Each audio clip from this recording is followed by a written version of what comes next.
A vossa proteção recorremos, Santa Mãe de Deus, não desprezeis as nossas súplicas em nossas necessidades, mas livrai-nos sempre de todos os perigos.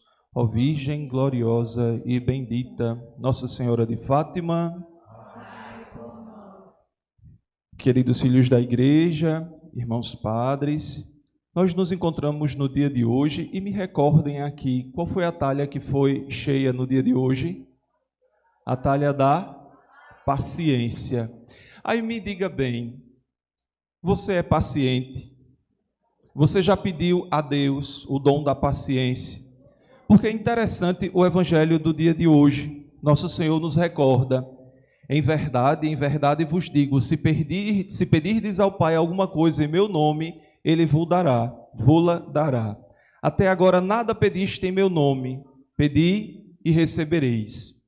Nós devemos fazer com que estes sinais visíveis, eles se tornem também movimentos de oração em nosso crescimento espiritual, de modo que não somente façamos algo por fazer, simplesmente porque foi ideia do nosso pároco ter colocado as talhas aqui, mas fazer com que este movimento, ele se torne uma oração, se torne algo concreto em nossa vida. De modo que vivamos sabendo que, se eu peço a Deus, Ele vai me atender.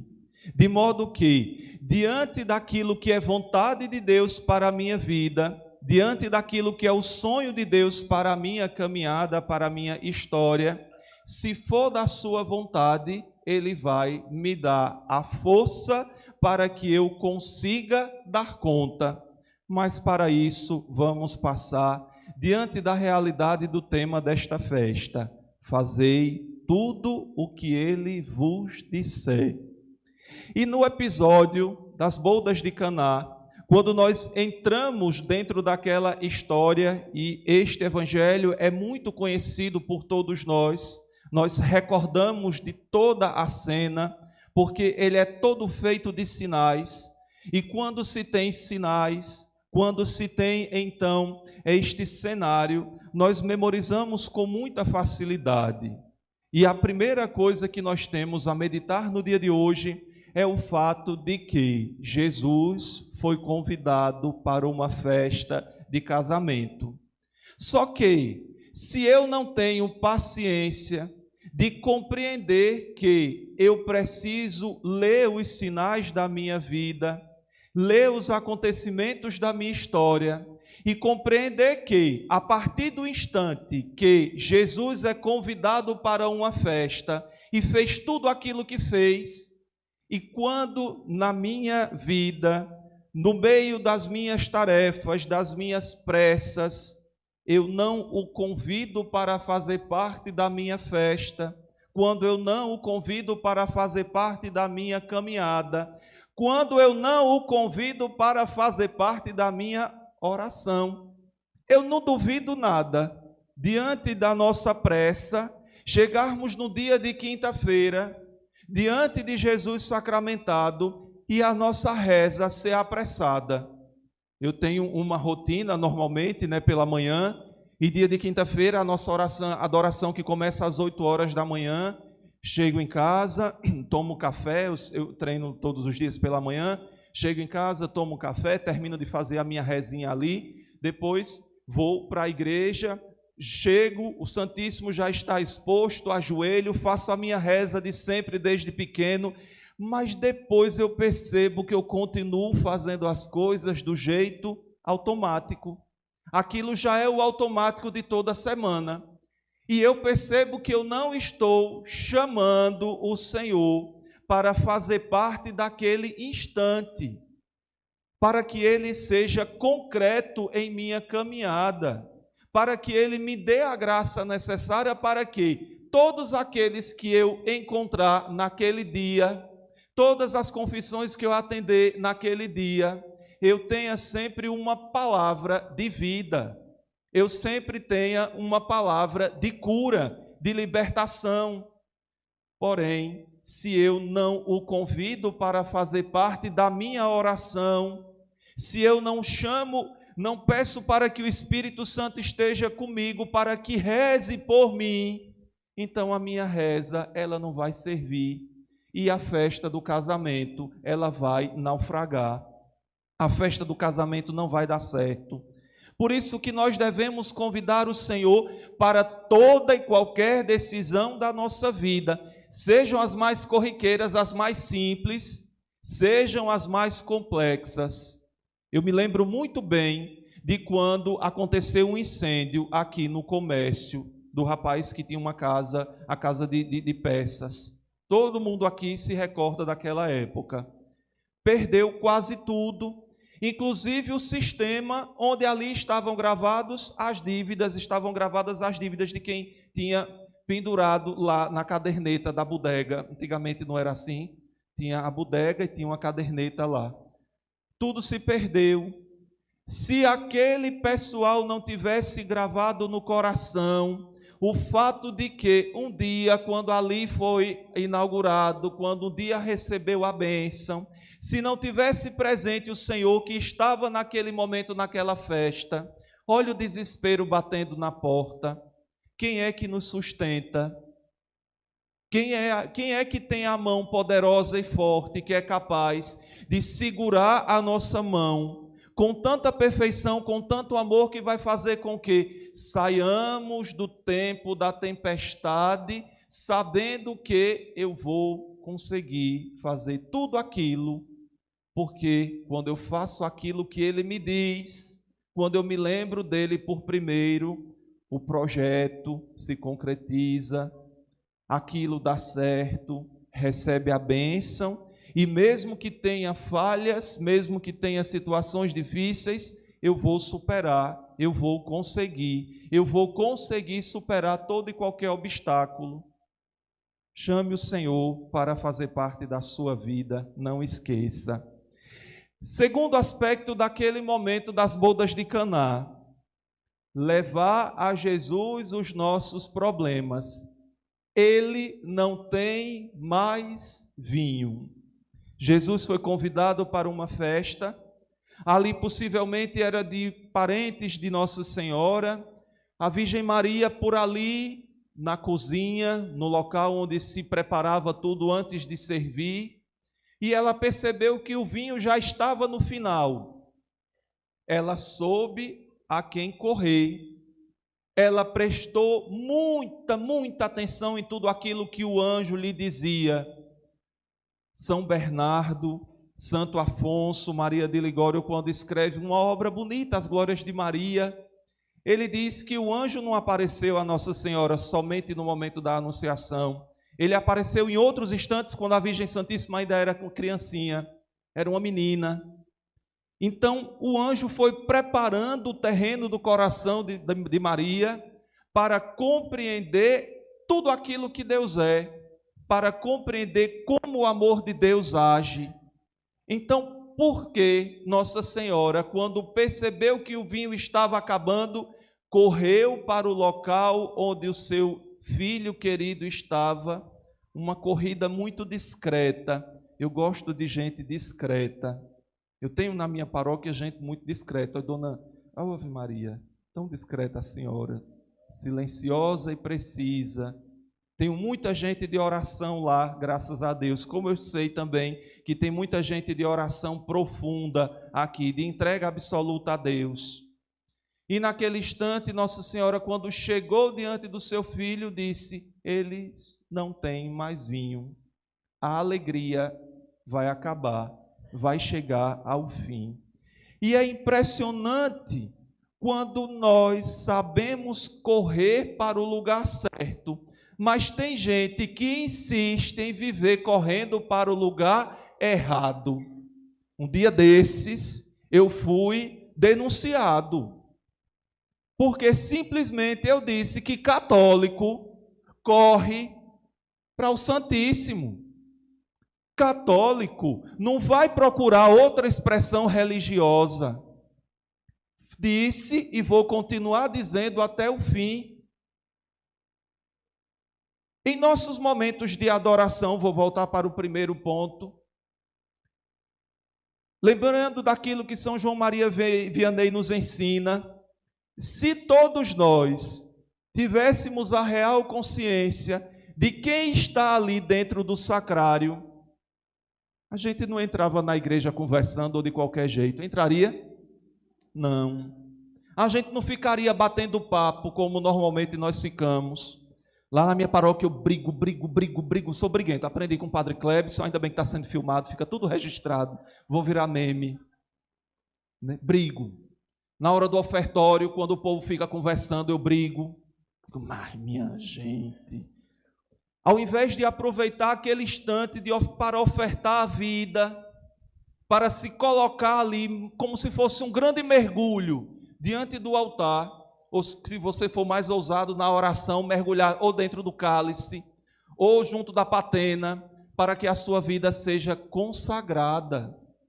Porque quando nós temos coragem, quando nós admitimos, quando um dia fizermos a experiência com o Senhor, e compreendermos que a Eucaristia é fonte de vida, é o Cristo total, eu não vou sair daqui para procurar nada estranho à fé que Deus me deu como dom. Só que para isso é necessário que eu o reconheça como o ressuscitado e não apenas como algo devocional. A nossa vida de oração não pode ser regrada por uma escala.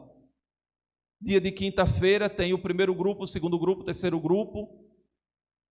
Aqui e acolá tem aquela reza que é feita, aquele manual que a gente faz, já para evitar que tenha conversas durante.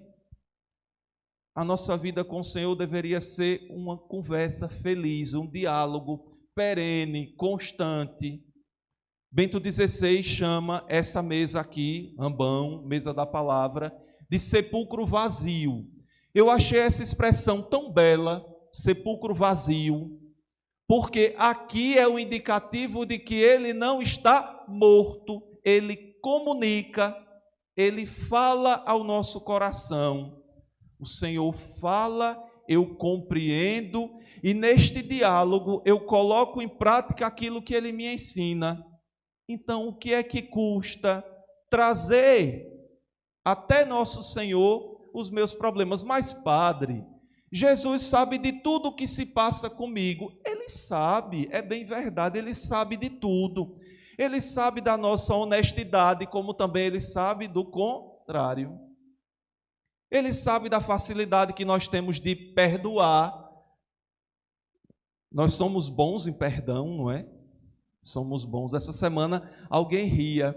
Tem uma situação específica numa paróquia acolá, né, de um padre que já sofreu algumas coisas. Aí um padre deu uma carona a uma pessoa. Vamos imaginar aqui uma situação. Aí o povo ficou abismado. Mas deu uma carona, a pessoa lhe tratou mal, falou mal, não sei o que, não sei o que. Mas nós nascemos para amar. E eu só consigo amar se eu tiver um coração que seja capaz de perdoar. Porque o amor só habita, o amor só está onde Deus está. E onde Deus está, existe um negócio chamado perdão. Olha a cruz. Olha a cruz.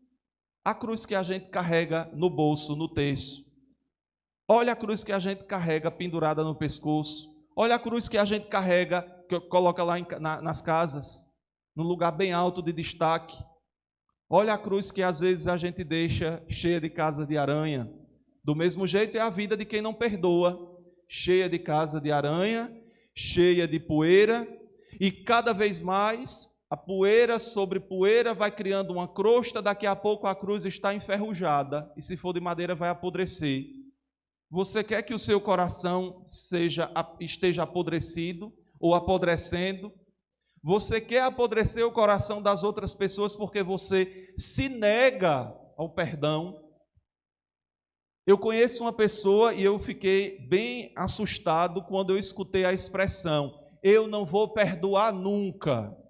Eu tenho medo de quando essa pessoa morrer. E tenho receio de me chamarem para celebrar as exéquias.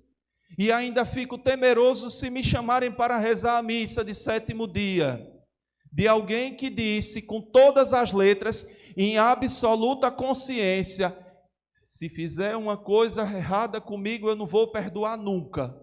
Eu digo, eita coração, pesado, complicado.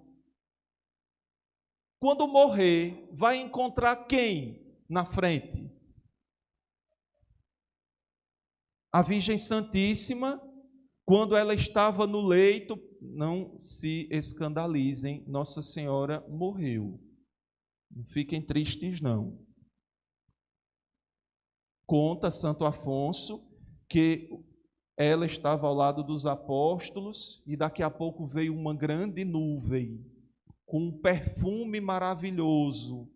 E nesta nuvem, neste perfume, os anjos que vieram buscá-la. Oh, que morte bonita! Talvez aqui quem já viu alguém morrendo, percebeu que a pessoa estava com um semblante leve, tranquilo, porque estava em paz. Agora leve uma vida sem chamar, sem convidar Jesus. Leve uma vida sem trazer os seus problemas para Ele e ainda se recuse a perdoar, para você ver quem é que vai aparecer ao seu lado, para ver quem é que vem buscar a sua alma. Terceiro ponto, Ele trabalha no tempo certo e para isso é necessário que tenhamos um negócio chamado paciência. Naquele instante, quando a Virgem Santíssima chegou diante dele, eles não têm mais vinho. Qual foi a resposta dele? A minha hora ainda não chegou. Mas mãe é mãe. Mãe é mãe. Mãe sabe como pedir. Sabe ou não sabe? Sabe ou não sabe? Mãe, de forma tão tranquila e calma, chega à noite, na porta do quarto do filho, reza, no silêncio do coração, entregando, consagrando, pedindo para que o Espírito Santo venha e retire tudo aquilo que for mancha, nódoa. Mãe sabe como pedir, mãe sabe como é a oração de intercessão. Por isso que eu gosto de dizer as bagaceiras todinha a minha mãe. Tá? Ela está me assistindo lá de Poço Redondo. Está com minha irmã em casa. Ela sabe direitinho, porque até pelo telefone, quando a gente não está bem, a voz muda, o coração muda, a gente sua diferente, o olhar é diferente, é ou não é? A mãe por telefone, a 160 quilômetros de distância, ela, está acontecendo alguma coisa? Na hora, oh, coisa boa é mãe. E ainda tem gente que não valoriza, ainda tem gente que tem vergonha, ainda tem gente que não divide o peso da vida.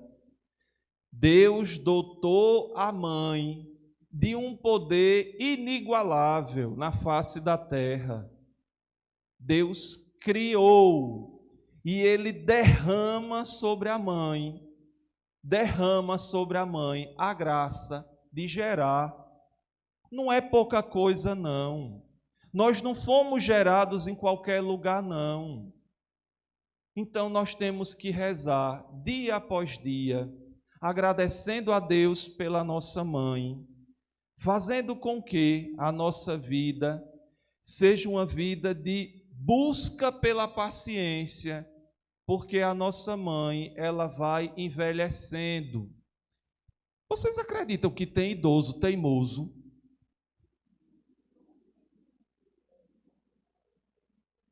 Tem idoso teimoso. Eu tenho uma mãe, uma avó lá na paróquia, Ela já tem 70 e tantos anos. Ela está aqui na Assembleia. Eu tomo café com ela dia de domingo. Eu tomo café, acho pouco. Aí já digo, tem almoço, vou almoçar. E de quebra, quando na procissão de entrada da missa, já olho e já digo, vou jantar lá. Café da manhã, almoço e janta. É engraçado, ela está sentada bem ali. A oferta a senhora não dê aqui não, viu, dona Lourdes? Leve para lá amanhã. E é impressionante quando nós temos que ter paciência com a teimosia, para que a gente respeite a nossa idade, respeite a nossa força, respeite o nosso vigor, porque tudo tem um tempo. E nosso Senhor nos ensina a termos coragem de enfrentarmos o tempo da nossa vida. Nos ensina porque Ele passou durante toda a sua vida, os 33 anos, querendo fazer com que tenhamos sempre, a partir daquilo que a Escritura Sagrada nos diz, a respeitarmos o nosso pai, a nossa mãe e compreendermos que tudo acontece no tempo certo.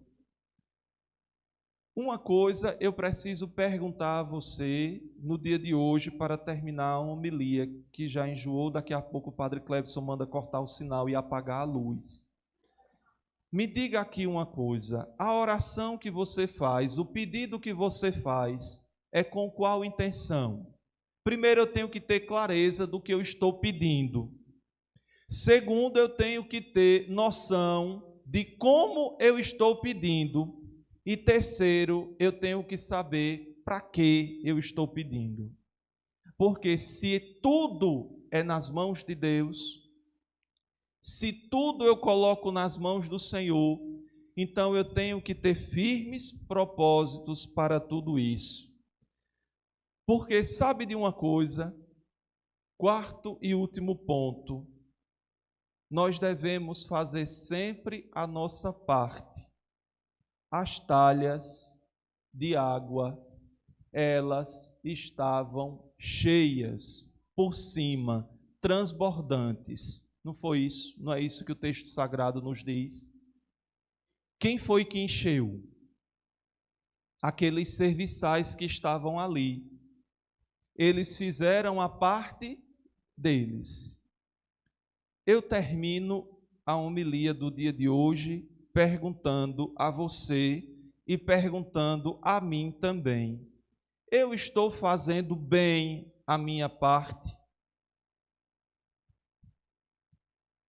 Nós precisamos ter consciência disso. Às vezes as coisas não estão acontecendo porque eu estou fazendo mal a minha parte. E eu só consigo fazer bem a minha parte quando eu confio inteiramente no Senhor.